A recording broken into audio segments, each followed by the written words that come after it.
नमस्कार जी। आज हम लोग एक नया निगमन करने वाले हैं। विद्युत धारा अवयव के कारण चुंबकीय क्षेत्र, बायो सेवर्ट का नियम। तो आज हम बायो सेवर्ट का नियम पढ़ने वाले हैं। माना परिमित धारावाही चालक XY में I धारा प्रवाहित हो रही है।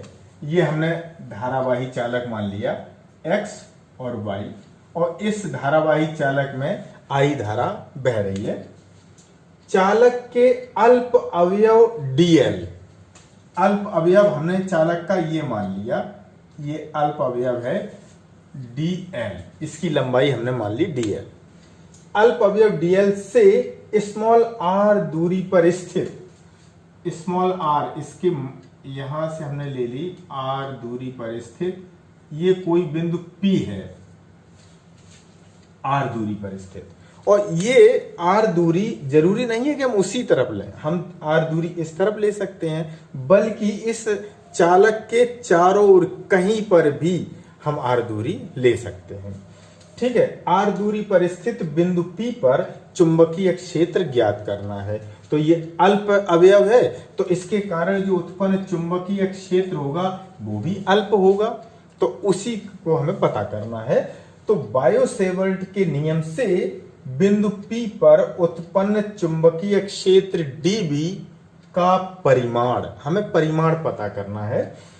तो जो परिमाण होगा वो पहला नंबर धारा I के अनुक्रमानुपाती होता है, अर्थात dB समानुपाती I। ठीक है, दूसरा धारा अवयव DL के अनुक्रमानुपाती होता है, अर्थात dB समानुपाती DL। तीसरा कोण थीटा की जिया के अनुक्रमानुपाती होता है, अर्थात dB समानुपाती साइन थीटा। चौथा नंबर दूरी r के वर्ग के व्युत्क्रमानुपाती होता है, अर्थात dB समानुपाती 1/r²। तो इस प्रकार अगर हम इसे एक साथ लिखें तो इस प्रकार dB समानुपाती IDL sine theta upon r² हो गया। अब समानुपाती का चिन्ह हटाएं तो कोई नियतांक आएगा, तो dB बराबर यहां पर जो समानुपाती नियतांक है वो mu naught upon 4 pi IDL sine theta बटे r²। और यही है आपका बायो सेवर्ट का नियम। अगर इस बायो सेवर्ट के नियम को अगर हम सदिश रूप में लिखना चाहें तो सदिश रूप में क्या हो जाएगा कि dB वेक्टर का निशान बराबर mu naught upon 4 pi IDL cross r cap पूरे के बटे r², जहां r कैप क्या है, स्थिति वेक्टर r, जो ये स्थिति वेक्टर r है, स्थिति वेक्टर जो है वो यहां से DL से बिंदु P तक की दूरी है, उसकी उस दिशा में एकांक वेक्टर है r कैप।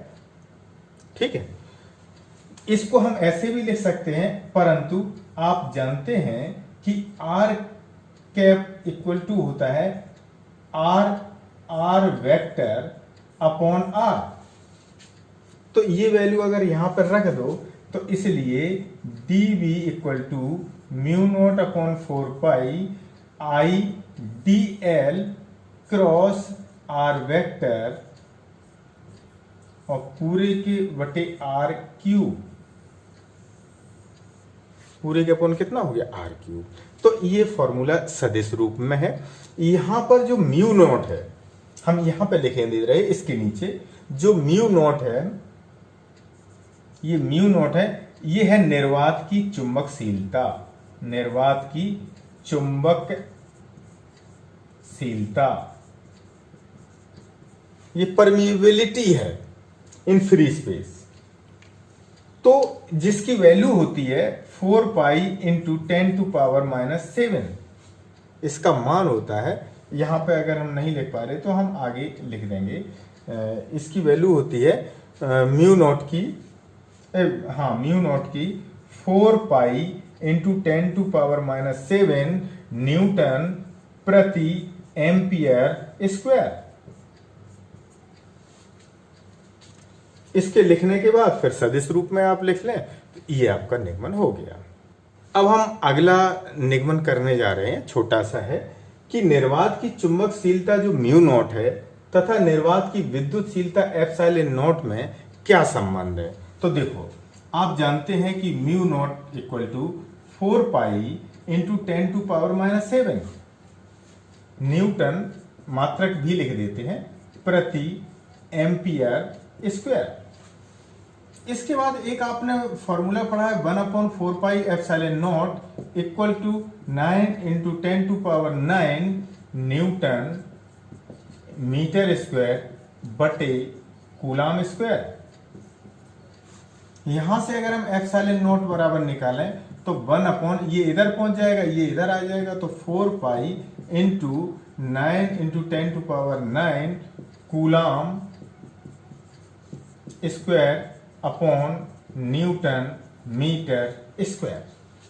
ठीक, अब हमें म्यू नॉट और एप्सिलॉन नॉट के मान पता है, तो हम mu naught into epsilon naught अगर निकालें तो म्यू नॉट की वैल्यू रखते हैं 4 pi into 10⁻7 into epsilon not की वैल्यू रखते हैं 1/4 पाई इंटू 9 इंटू 10⁻9।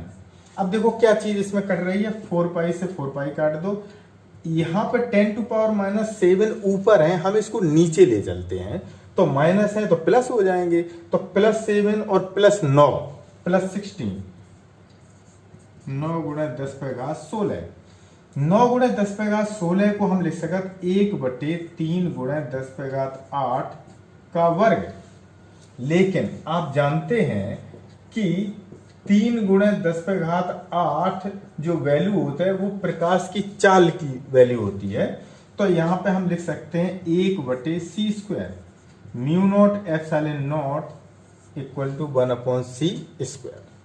अब हम पढ़ने वाले हैं चुंबकीय क्षेत्र की दिशा ज्ञात करने के नियम। इससे पहले हम चुंबकीय बल की दिशा ज्ञात करने के नियम पढ़ चुके हैं। तो पहला नियम है दाएं हाथ की हथेली का नियम।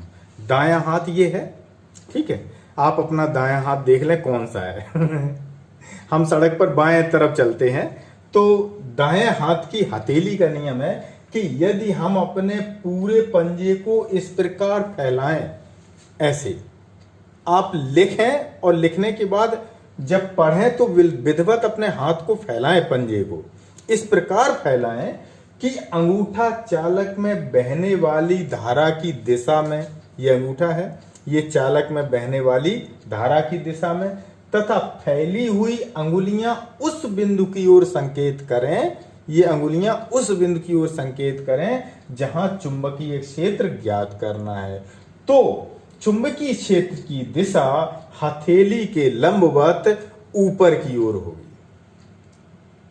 ठीक, पहला नियम। दूसरा नियम है मैक्सवेल का दक्षिणावर्ती पैंच का नियम। हम इससे पहले बल की दिशा ज्ञात करने में भी हम ये नियम पढ़ चुके हैं। तो अब यहां पर हम धारा चुंबकीय क्षेत्र की दिशा ज्ञात करने में यदि हम किसी पेचकस को दाएं हाथ में पकड़कर, कंडीशन है बाएं हाथ में नहीं पकड़ना है, दाएं हाथ में पकड़ना है, हमने पकड़ लिया, दाएं हाथ में पकड़कर इस प्रकार घुमाएं कि पेंच की नोक चालक में बहने वाली धारा की दिशा में आगे बढ़े। अब हमें इसको घुमाना है, और किस दिशा में घुमाना है कि ये नोक आगे बढ़े।